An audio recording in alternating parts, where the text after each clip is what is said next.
Bom dia, pessoal. Essa é a nossa primeira aula de bioquímica aqui para o curso de medicina veterinária. Conforme o nosso cronograma, o primeiro conteúdo que a gente vai trabalhar é uma introdução à bioquímica. Aqui a gente vai rever e, para alguns, conhecer alguns conceitos básicos que vão permitir a gente, de fato, entrar nesse grande universo que é a bioquímica. Bom, a primeira coisa que a gente precisa deixar bem claro é o que significa a palavra bioquímica. Obviamente falando, bioquímica é bio, vida, e química, a química. Então, química da vida é a definição literal do que a gente estuda aqui na bioquímica.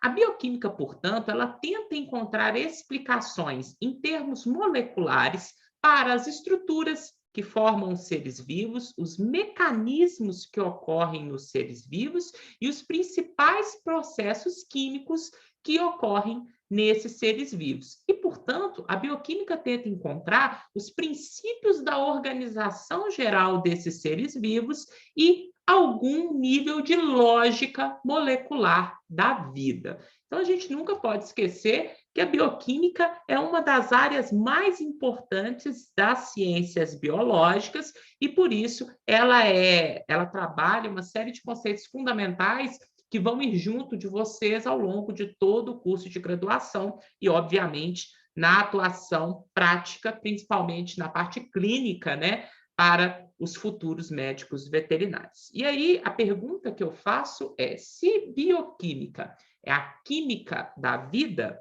o que define a vida? Quais são as principais características dos seres vivos?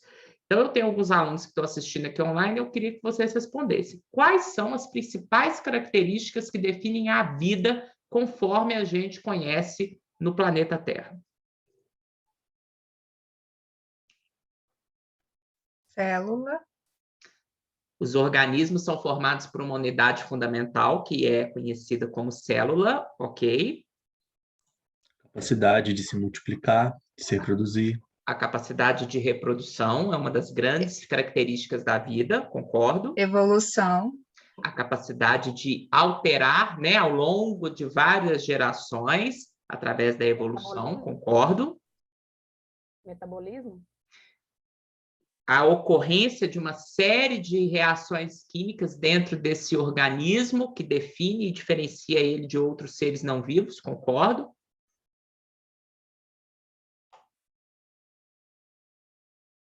Mais alguma que vocês estão lembrando? Se eu não me engano, é a presença de um material genético, mas aí Concordo. entra em contradição com o que os vírus nos apresentam. Então, mas o vírus tem material genético. E aí é o contrário do que você disse. Na verdade, um dos argumentos mais fortes para quem define vírus como ser vivo é a presença nesses organismos de um material genético que tem as mesmas funções dos outros seres vivos celulares. Transmitir informação genética de uma geração para outra e controlar o funcionamento do organismo. E eles têm. Outras características é que vão distanciar os vírus dos seres vivos, como, por exemplo, a ausência da estrutura celular, beleza? Bom, então, gente, vamos organizar um pouquinho melhor todas essas características que vocês trouxeram e algumas que vocês não colocaram aqui. Então, o que define a vida? Primeira coisa, o que define a vida é o alto grau de complexidade química e organização microscópica. Diferentes tipos de moléculas orgânicas e inorgânicas interagem para formar um ser vivo. E a menor unidade fundamental que compõe o organismo de um ser vivo, conforme um de vocês falou, é o que a gente chama de célula. Então, a célula nada mais é do que um aglomerado organizado de uma série de moléculas orgânicas e inorgânicas que executam todas as demais funções que a gente vai discutir aqui, tá? Segunda característica são que os seres vivos apresentam sistemas para extrair, transformar e utilizar a energia do ambiente, que é uma coisa que vocês não colocaram e que é extremamente importante. Então, todo ser vivo, ele tem metabolismos, estruturas, moléculas que extraem, transformam e utilizam essa energia para a manutenção das suas funções vitais. Essa energia, portanto, é utilizada para manter a estrutura do ser vivo, gerar algum tipo de trabalho e para outros processos, como um de vocês muito bem pontuou, como para a reprodução. Então, só ser vivo tem a capacidade de ter esses sistemas de extração, transformação e utilização de energia.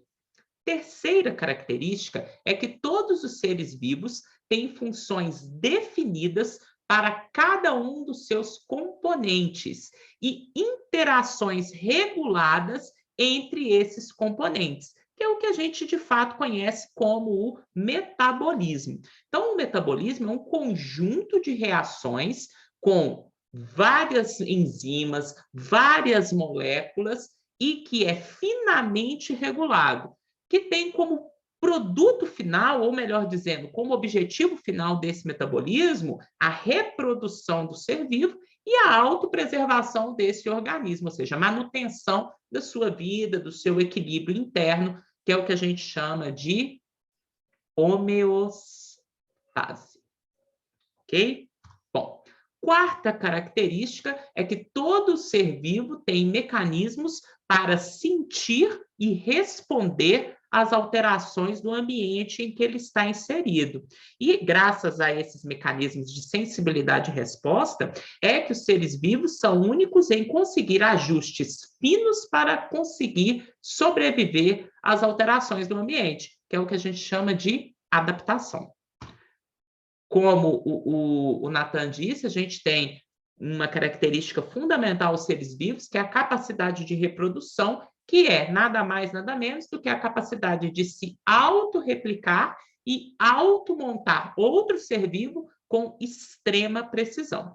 E, por último, a gente tem a capacidade de alterar não o ser vivo, mas a espécie de ser vivo ao longo do tempo e, obviamente, ao longo das gerações, através do processo que nós conhecemos na biologia como evolução gradual. E como vocês, alunos da biologia, sabem muito bem, e os alunos da veterinária vão ter mais contato com isso ao longo do curso, essa evolução gradual é um processo que é unificador da biologia e é governado, basicamente, pelo que a gente conhece como seleção natural. E outros processos que, junto com a seleção, vão moldar a evolução gradual, que é a migração, a mutação, a deriva genética, todos trabalhando para gerar a biodiversidade que a gente conhece presente no nosso planeta Terra, ok? Bom, então agora a gente vai passar por fundamentos da vida. Então a gente primeiro vai discutir fundamentos celulares da vida, depois a gente vai discutir um pouquinho sobre os fundamentos químicos da vida e, ao final, a gente vai discutir um pouco dos fundamentos físicos da vida e evolutivos e genéticos no finalzinho dessas aulas, beleza? Bom, fundamento celular é que a célula, ela é a unidade ou a menor parte estrutural e funcional de todo o organismo vivo. Isso quer dizer que a célula é a menor parte do ser vivo que apresenta todas essas 6 características que definem a vida. E toda célula de qualquer ser vivo, em pelo menos algum momento da sua existência, tem que apresentar 3 componentes obrigatórios. Quais são? Alguém responda, por favor, os 3 componentes obrigatórios que toda célula, independente de qualquer ser vivo, apresenta em algum momento da sua existência. Membrana celular. Membrana plasmática? Núcleo. Não. Nem toda Ribossomo. célula Material tem núcleo. genético. Isso. Material genético. Material genético. E ribossomos? Você falou o quê? Ribossomos. Ribossomos. Mas está faltando alguma coisa. Citoplasma. Muito bem. E aí, com essa resposta, a gente percebe, então, que toda a célula, independente de ser uma célula simples procariótica ou uma célula complexa, como o neurônio eucariótico, obrigatoriamente, em algum momento da sua existência, tem que ter uma membrana plasmática, um material genético, que no caso dos seres vivos é formado de DNA, e um citoplasma que preenche essa célula e que tem como estrutura obrigatória nesse citoplasma a organela ribossomos. Então, vamos pouquinho de cada um desses 3 componentes. Bom, a membrana plasmática, ela é uma estrutura que promove o contorno da célula e, por isso, ela tem algumas funções importantes. Essa membrana plasmática, ela define o conteúdo interno, porque ela separa o que está dentro e o que está fora dessa célula. Ela tem uma importante função que a gente conhece como permeabilidade seletiva, que é a capacidade da membrana em controlar a entrada e a saída das substâncias, o que permite que o meio intracelular possa ter uma constituição química completamente diferente do meio extracelular e que ele possa, a célula, manter essa constituição diferenciada. O que garante isso? A permeabilidade seletiva, o controle que a membrana tem sobre a entrada e a saída de substâncias. Como que ela consegue ter essa característica? Porque ela é uma barreira extremamente fina, hidrofóbica e apresenta na sua constituição uma série de portões moleculares que permitem esse fino controle da entrada e saída de substâncias de acordo com a demanda da célula. Além dessa função de permeabilidade seletiva, graças também à sua constituição química, a membrana plasmática ela tem a capacidade de mediar a comunicação da célula com o ambiente externo, tanto com outros organismos como com outras células também. Do ponto de vista molecular, como a gente está vendo aqui na figura do slide, a gente percebe que a membrana plasmática de todas as células que a gente conhece nos seres vivos, ela basicamente é uma membrana lipoproteica. Por quê? Porque ela é constituída de lipídios e proteínas, que não são covalentemente ligados entre si. Essa característica da membrana ser formada de lipídios e proteínas não covalentemente ligados permite à membrana ter uma estrutura dinâmica e flexível. O que isso quer dizer? Os lipídios que formam a membrana, eles podem trocar de posição e as proteínas podem também se movimentar livremente por esse universo de lipídios que forma essa membrana lipoproteica. Graças a essa característica, é que os cientistas deram um nome para esse modelo de membrana que a gente está vendo aqui, de modelo mosaico fluido. E graças a isso, essa membrana, que tem essa estrutura dinâmica e flexível, vai comportar mudanças na forma e no tamanho da célula. É importante a gente chamar a atenção que essa membrana plasmática ela é formada por uma bicamada aqui de fosfolipídios, e a gente vai ter aula aqui em bioquímica para explicar como que esses fosfolipídios são e as características dele, que são fundamentais para a formação das membranas celulares. Temos proteínas, que são aqueles portões moleculares que vão controlar a entrada e saída de substâncias, e em alguns tipos de célula, principalmente nos animais, na face externa da membrana, isso quer dizer, na camada de fosfolipídio voltada para o ambiente exterior, a gente tem uma série de carboidratos associados a esses lipídios, que ganham o nome, depois de fusão carboidrato-lipídio, de glicolipídios, que são extremamente importantes para os animais. Quando uma proteína se associa a esses lipídios de membrana, ela é conhecida como... quando uma proteína se associa a esses carboidratos de membrana, ela acaba sendo conhecida como uma glicoproteína. Então, a gente tem a membrana plasmática, basicamente formada de lipídio e proteína, com alguns carboidratos associados. Bom, o segundo componente fundamental da célula é o citoplasma. O citoplasma, gente, nada mais é do que o conteúdo interno de uma célula. Esse citoplasma é formado por duas partes. Uma das partes é o citosol, que é formado por uma complexa mistura de moléculas orgânicas e inorgânicas, que apresenta-se como uma matriz gelatinosa que preenche todo o conteúdo interno da célula. E imersos nessa matriz estão as organelas, que são estruturas individualizadas com funções específicas. Bom, essas organelas podem ser membranosas, como a grande maioria das organelas que a gente vê numa célula eucariótica, ou podem ser estruturas supramoleculares sem membranas, que são estruturas formadas pelo aglomerado de alguns tipos de molécula. É o caso, por exemplo, de um ribossomo. Vocês devem se lembrar que o ribossomo é uma organela que não tem membrana e é formado pela união, basicamente, de alguns tipos de RNA e alguns tipos de proteína. Proteossomos também são estruturas supramoleculares sem membrana que também vão ter função específica e são conhecidos também como organelas. O interessante é que esses complexos supramoleculares sem membrana, ribossomos e proteossomos, atuam em duas pontas de um processo de produção e degradação de proteína. Enquanto os ribossomos atuam na síntese de proteína, os proteossomos vão no sentido oposto, atuando na degradação de proteína.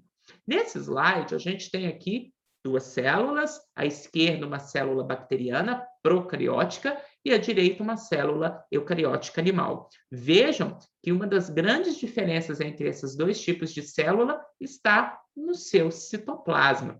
Enquanto o citoplasma de uma célula bacteriana é extremamente simples, o citoplasma de uma célula eucariótica é extremamente complexo.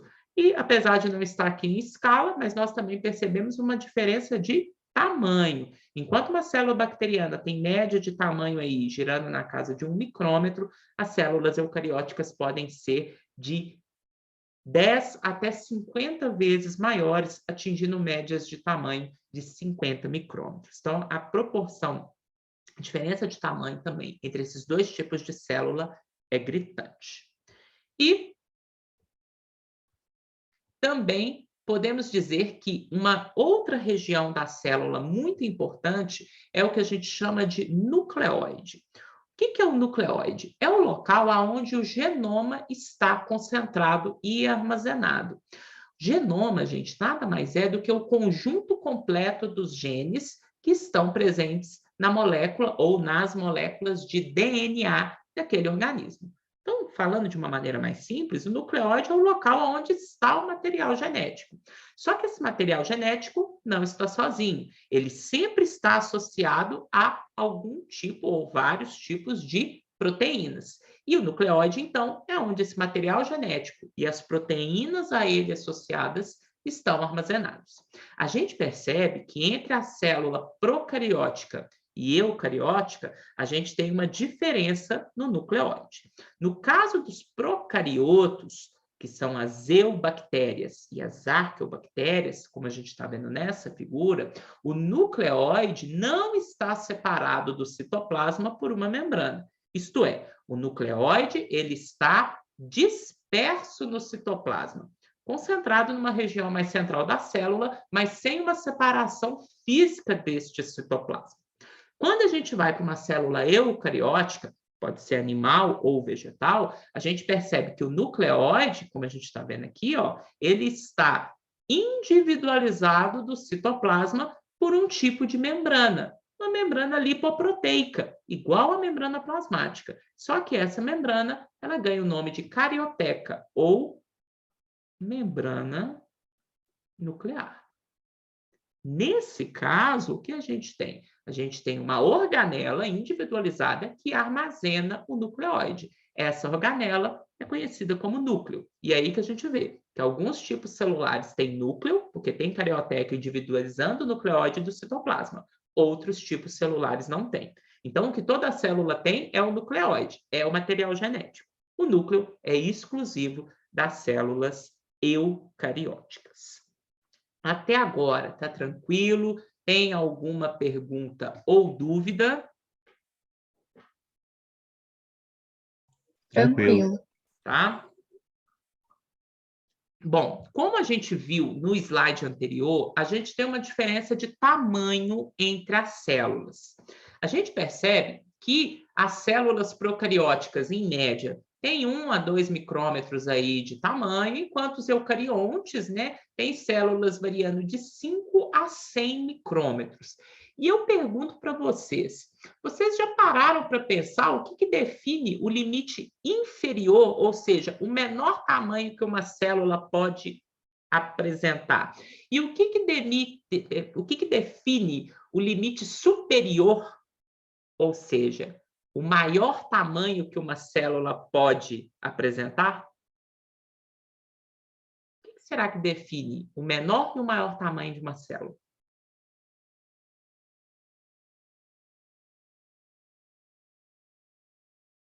Seria de acordo com as funções metabólicas que ela tem que desempenhar? Sim, mas o maior tamanho, por que a gente encontra uma célula com 1 micrômetro, que uma bactéria que vive, reproduz, faz tudo que ela precisa, e a gente pode ter uma célula com 100 micrômetros que faz as mesmas coisas? O conteúdo do citoplasma?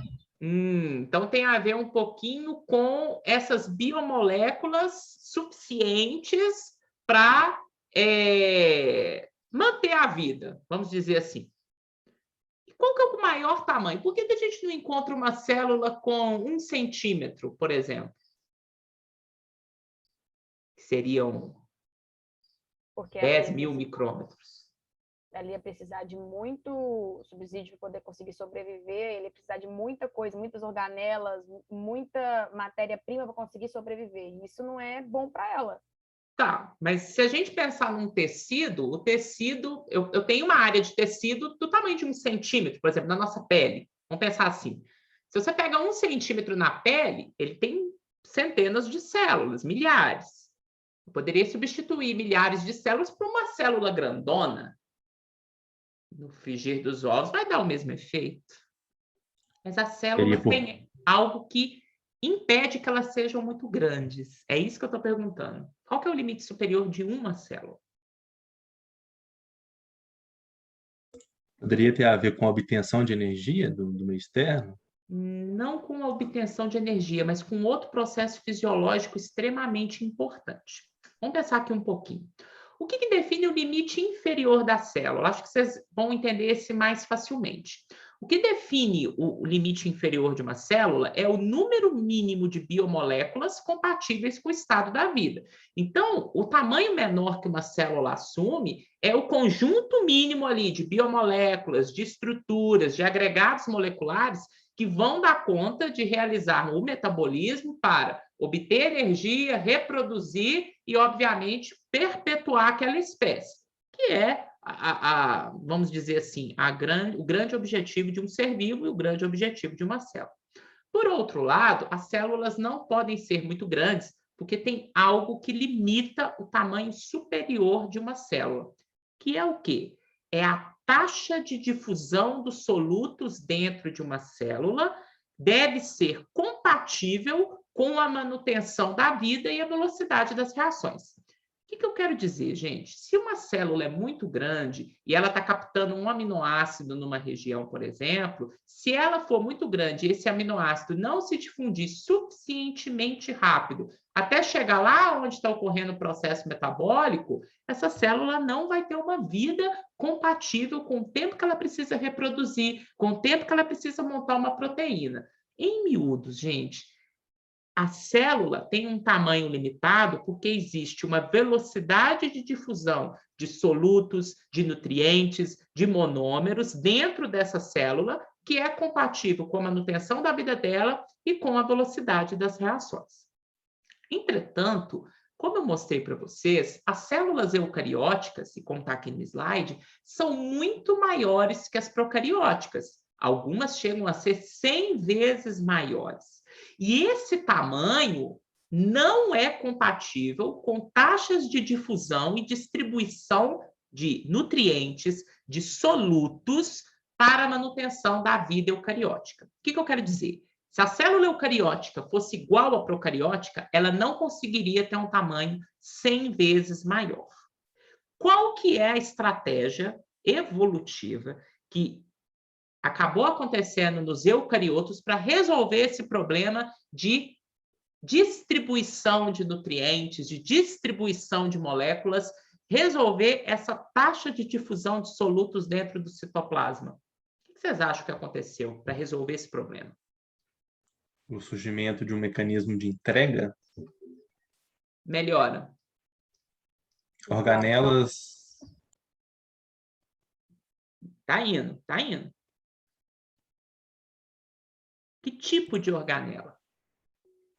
Você quer saber o nome das organelas? Organelas membranosas. De qual tipo?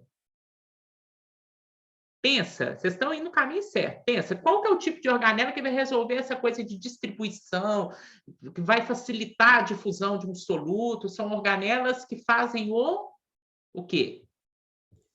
Controle do gradiente? Não.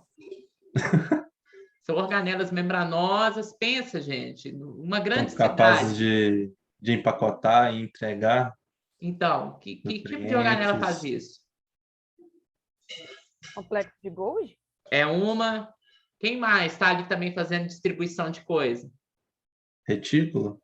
Retículos endoplasmáticos lisos e rugosos. Então, é isso que eu queria que vocês pensassem. Vamos dar uma olhadinha aqui nesse slide.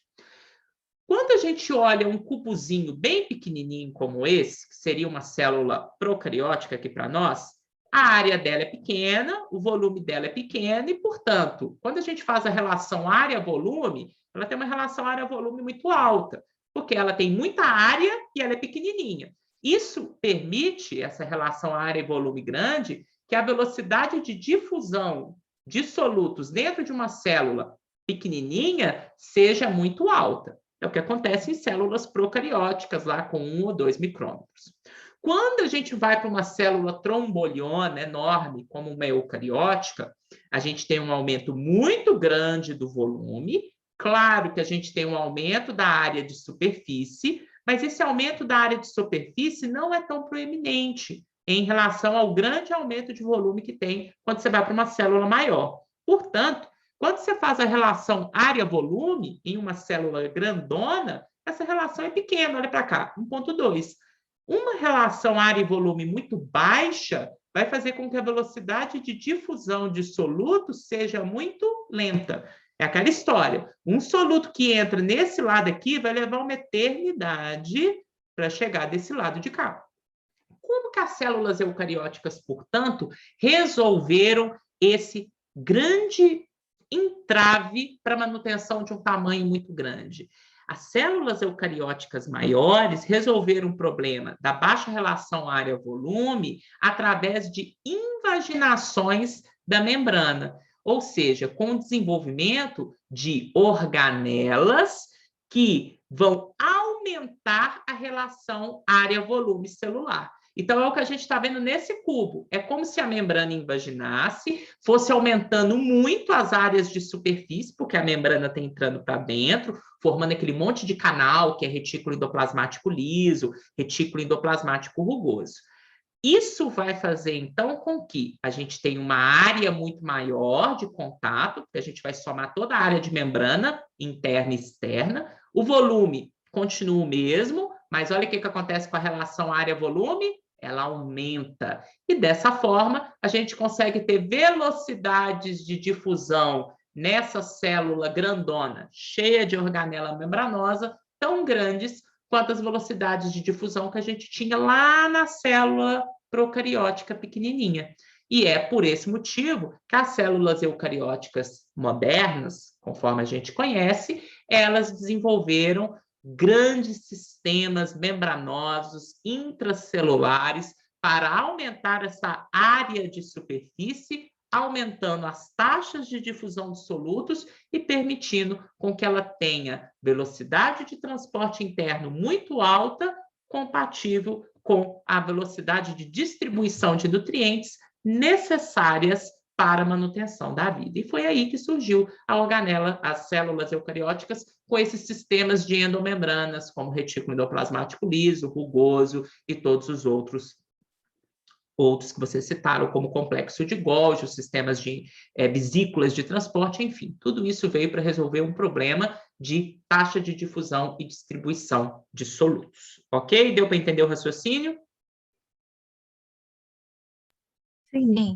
Deu? Beleza. Bom, continuando então com os fundamentos celulares, a gente percebe, portanto, quando a gente olha a evolução dos grandes grupos de organismos, que nós temos 3 grandes domínios da vida, né? Domínio bactéria com as eubactérias, domínio arqueia com as arqueobactérias e o domínio eucária com todos os eucariotos. E esses 3 domínios, eles compartilham mecanismos moleculares básicos comuns que evidenciam que todas as formas de vida que existem na Terra hoje são derivadas de um único ancestral comum. Então, esse compartilhamento do plano básico da vida é que nos mostra que todos os seres vivos vieram de um mesmo ancestral comum, tá? A gente vai fazer uma pausa agora, tem a próxima videoaula logo em seguida, então bebe uma água, toma um café e volta para a gente continuar esses fundamentos celulares, falando um pouquinho sobre as formas de obtenção de energia e nutrientes dos seres vivos que existem na Terra.